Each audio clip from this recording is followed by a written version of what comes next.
Alright, got some GKtech shifter springs for a 240 on my D21 pickup. They don't list it, but it works. 4-wheel drive, 2-wheel drive, doesn't matter. Works the same as any 240. I'm gonna let you guys see that. Show you my area here and what is going on. These are the stock ones with the stock springs. This is the GKtech with the stiffest spring. This is the medium size spring. This is the softest spring. You can put that in there, use them both. I tried the softest with the stiffest. I did not feel much of a difference. So I will just be using the stiffest. Also use gasket maker. This is the best gasket maker you can use in my experience of working on cars for 20, 30 years. I have seen this stuff work the best for me and other people on any threading. It dries in the absence of oxygen, so it's only gonna dry inside the thread, not make a big mess inside the trans or oil pan or whatever you're doing, or outside. Very easy to clean up. I've never had anything leak with it. I would always recommend this type of gasket maker. And obviously before you use this, use brake cleaner. There is trans fluid in the threads, obviously. So yeah, I'll show you a little more when we get to the truck. All right guys, so the only difference with the 4-wheel drive is the linkage for the transfer case is in the way down there, which I'll show you. So instead of taking it all off, which I thought we would have to, you can actually put it in 4 low, and it gives you just enough room to get that socket in. And by the way, the socket is a 27 millimeter, or it's a 1 1/16. Will work just fine. It fits perfect actually. So this is the side I'm going to show you. It's very tight up here. But as you can see, that linkage is, I don't know, it's really hard to see, but it is in there.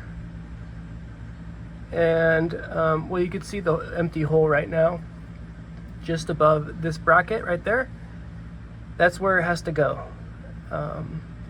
It's pretty easy to get to with it in 4 low, and I'll show you once it's in, and when the socket's on it, I'll just show you how there is room for it. And the other side is very straightforward. The other side is just right here. Very easy. Very, very easy. All wrapped up. I just want to let you guys know the torque spec is 14 to 22 foot-pounds.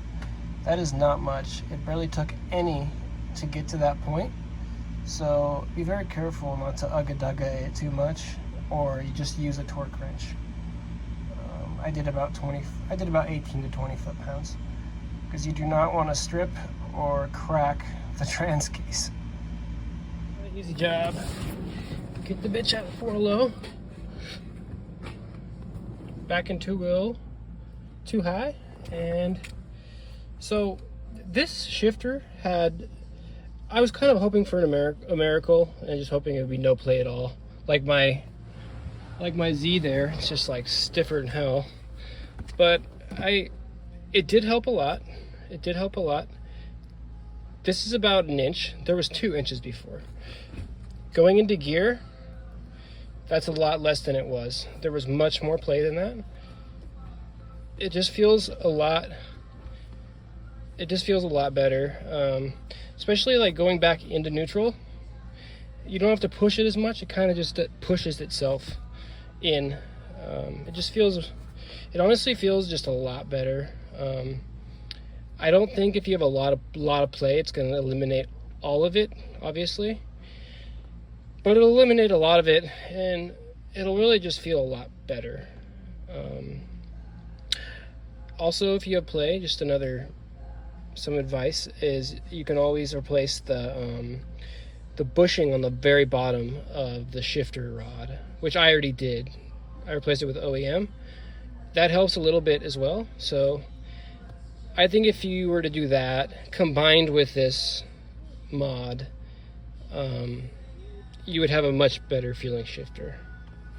But I just think that this is how these trans are. They're a little bit sloppy. This is a freshly rebuilt trans with probably 10K on it, and it was the same slop as the one I had that blew. It was just, the 90s were a world of slop, and that's why we love these things, right?